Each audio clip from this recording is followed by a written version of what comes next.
There's an odd moment where the past seems to overlap with the present. The sight of a guardian weapon brings memories bubbling to the surface.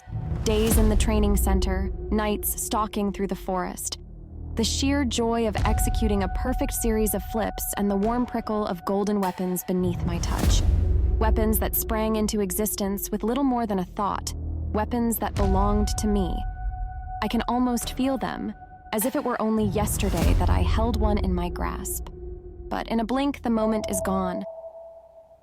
I am not a guardian. I never will be. I lost access to my weapons the moment I destroyed the pendant that marked me as a trainee. I blink again.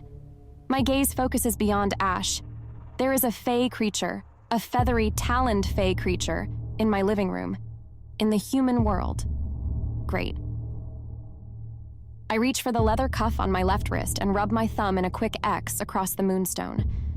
The stone vanishes, leaving behind a tiny version of my favorite weapon, a knife made of 2 blades, each shaped like a crescent moon, interlocking so that the blades curve away from each other with a grip in the middle. I lift the tiny weapon between my thumb and forefinger, and it begins to expand the moment I touch it. By the time I've risen silently to my feet, I'm gripping the deadly crescent moon knife tightly in my right hand. It's a primitive, inelegant imitation of a guardian's weapons, which are invisible and always within reach, but it was the best I could come up with when attempting to mimic the super-secret, centuries-old spells the guild created. My gaze settles beyond Ash on the unwelcome visitor. Larger than the couch it's currently perched on, it looks like a giant black eagle with a dragon's barbed tail and a pair of bull's horns. Blood Tongue, my memory whispers to me. An unofficial name, but it's the one I remember. Rare and deadly, the guild uses them for tracking purposes. One taste of magical blood, and they can hunt that person down across both realms. Ash takes a careful step forward, crossbow still raised. The Blood Tongue cocks its head, sharp and bird-like, its black eyes missing nothing. I edge forward, my breath steady and my grip firm on the crescent moon knife.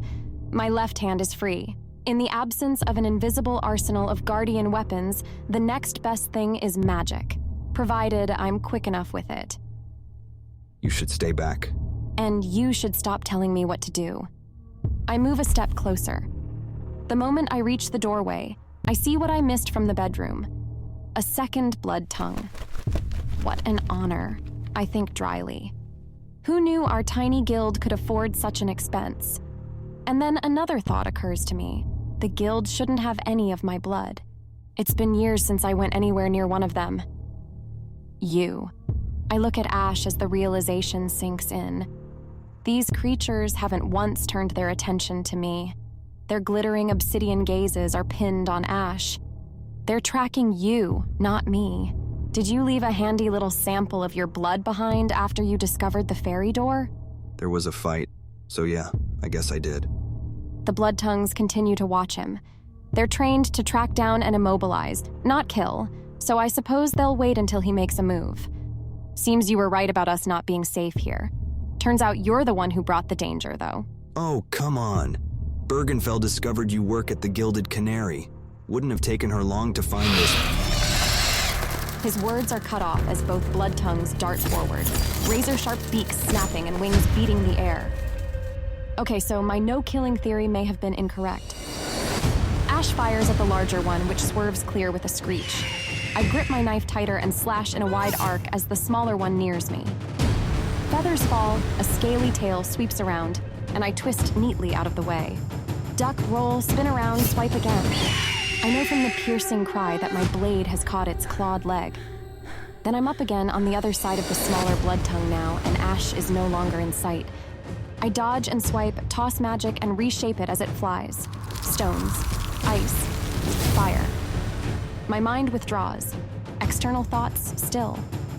The world narrows until it's only me and the Blood Tongue and the weapon at the end of my arm. The creature moves surprisingly fast, diving away from most of my magic. Then fire ignites along one wing, and the smell of singed feathers fills the air. It jerks its head back, preparing to strike, and I lunge forward and swipe my curved blade across its neck. Too many feathers, not close enough to meet flesh. Ash's voice reaches my ears. The world expands outward in an instant. I dodge away from the snapping beak, my gaze darting around in search of Ash, and I see the tail swinging toward me an instant too late. I dive out of the way, but it catches my shoulder, knocking me against the wall as I curse myself. I should be better than this. I am better than this, but Ash is here. Ash is here. And it's the kind of distraction I haven't dealt with in a very long time. I drop to the floor as the tail sweeps toward me again. I feel the air move as the tail passes mere inches overhead. And that's when, with a piercing shriek, the larger blood tongue explodes into a flurry of feathers. The feathers drift to the floor and vanish, leaving behind an oddly metallic scent. And Ash with a sword glittering in his hand. Again, that sense of overlapping time. We are trainees. This is just another assignment, another session inside the simulation ring. He's defeated his opponent before I've defeated mine. In a moment, he'll look over at me and his lips will turn up in that cocky grin I can't help but love. And he'll say something like, "Beat you again." And I'll laugh because even though the two of us are competitive, there's never been any serious rivalry between us. We're competitive because it's fun. But Ash isn't smiling, and I'm not laughing. The barbed tail, again. I roll out of the way, my arms slashing upward, and my curved blade slices through scaly flesh. The blood tongue flaps and whirls around, one wing still burning. Its wounded tail strikes a window, glass shatters. The tail lashes out again, dragging a splintering gash along the wall. It occurs to me with a sudden, terrifying lurch that this creature might break right through into Teddy and Duke's apartment. An arrow shoots past me, trailing sparkles through the air. It glances off the wall as the blood tongue dodges. We need to get it out of here! I'm not waiting to find out if he can kill this thing before it winds up inside my neighbor's home. Now! Doorway! He sends another arrow flying across the room. Ducking to miss another swipe of its tail, I drop to the floor. I switch the knife to my left hand, grab my stylus from my back pocket, and scribble a doorway spell. Darkness spreads across the floor, an opening to the paths. Now! He throws himself at the blood tongue and wrestles it toward the doorway in the floor. But the angle is off, and the blood tongue is forcing him to the side, hissing and spitting, and they're inching closer to me instead of the doorway. I splay my fingers behind me, and with a burst of magic, I shoot toward the struggling creature. The three of us topple into the darkness. Don't think. Though part of me wants to snap once more that he doesn't need to tell me what to do, I recognize that only one of us can direct the paths. So I let him do the thinking as utter darkness envelops us, and I cling tightly to the writhing, feathered creature. Light appears, leaves and branches and moonlight. We hit the ground. I tumble away from the blood tongue, the scent of damp earth filling my nose. Part of me wonders if the creature may be dead by now. Some fae can't survive a trip through the fairy paths. But the thought has barely taken shape when that savage tail slams down beside me. Then I'm on my back, sharp talons pressing into my chest. Its beak is open. A long, forked tongue flicks out. My hand is up between us as its head strikes down. Shield, I think in the split second before that hard beak meets my face. The creature snaps at the layer of magic that's materialized between us, then rears back. Before it can strike again, I release the shield. My knife is up, slashing across, and this time I meet flesh. With a blood-chilling squawk, it lurches away from me. It jerks forward again, and then it bursts into a swirling mass of feathers. They float toward the ground, coming to a gentle rest before vanishing. That metallic smell is in the air again, but fainter out here, mixed with forest scents. Leaves, earth, the subtle perfume of flowers. I push myself hastily to my feet. Ash stands a few feet away, a sword raised, blood-covered blade pointed down, and the hilt gripped between both hands. I'm guessing he stabbed it straight after it lurched away from me.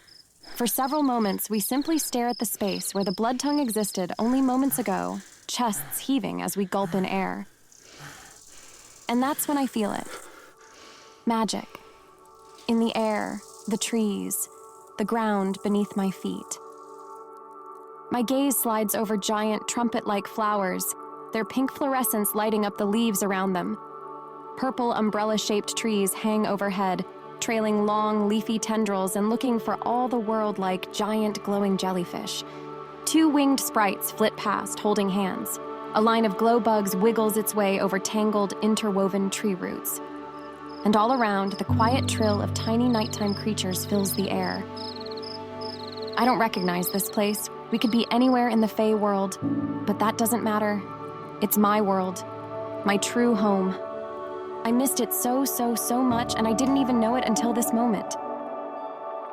My next breath is almost a sob. You never stopped training. The moment, which feels as though it may have stretched out across an eternity, is broken. I tear my gaze from the glow bugs and look at him.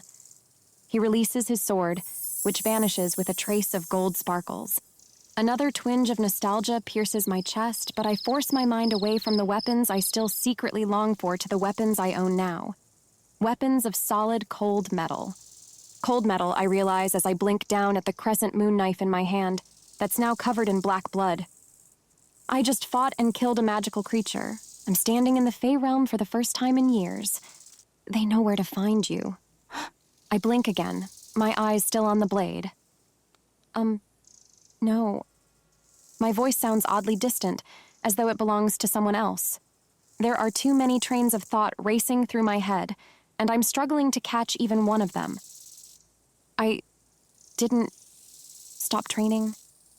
An image of light streaming through red glass joins the jumbled thoughts flashing through my mind. I squeeze my eyes shut and give my head a little shake. They're going to send more blood tongues. If Bergenfell still has your blood, then... No. We only had those two, and it took Bergenfell months to acquire them.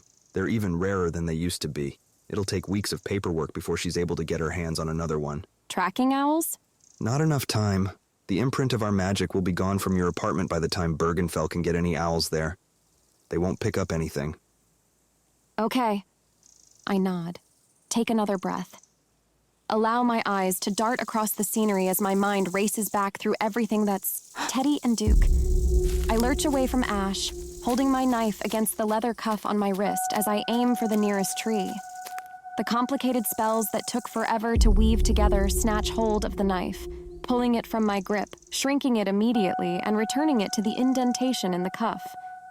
By the time my hands are reaching inside my jacket for another stylus, because I'm not about to crawl around on the ground in search of the one I dropped, the moonstone has reappeared, hiding the tiny weapon. I write across the tree trunk with my spare stylus, rough bark grazing my hand. A doorway spreads open in front of me. Hey, wait, where are you going? I'll be back. I race into the darkness without a backward glance, thinking only of my friends. They would have heard the fight, the crashes, the screeching of the blood tongues. If they go into my apartment and some other Fae creature shows up, I run out of the paths and into their living room, my eyes combing the space. There's no one here, and their front door is standing wide open. A second later, their voices reach my ears. I race through the open door, swing left, and dash into my own apartment. They're standing in the center of the living room, Teddy with his palms against his cheeks, and Duke with a phone pressed to his ear. For a second, I take in the demolished room I left behind. Every item of furniture swept against the walls, TV shattered, window smashed, rug wrinkled and smoking in one corner. Silver, you're okay. A moment later, I almost topple over as he collides into me and embraces me tightly. Oh, wait, she's here. Duke moves closer. She just... I reach around Teddy and yank the phone from Duke's hand. I'm fine, everything's fine, thank you. Then I end the call. They both stare at me. That was the cops, right? Of course that was the cops. We had to call them. You were being attacked in here. I was not being... I'm fine, okay? I promise I'm fine. But you need to stay out of this apartment. I drag them both into the hallway before tugging my door shut. Then I herd them back into their place, my gaze darting over both shoulders as we go. I close their door. I don't know if someone else might come looking for me, so you have to promise to stay out of there. Silver, what the hell is going on? We didn't ask too many questions before because you... I can't tell you. Even if we had time, you wouldn't believe me.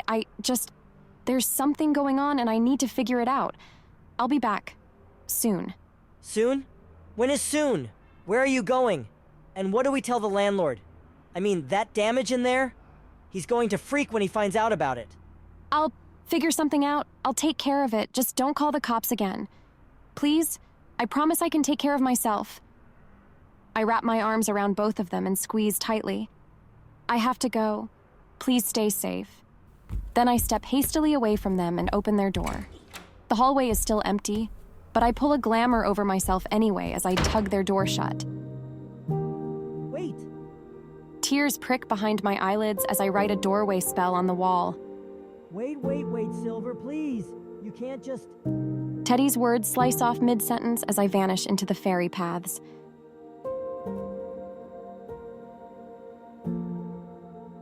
From Storm and Shadow by Rachel Morgan continues in Chapter 4.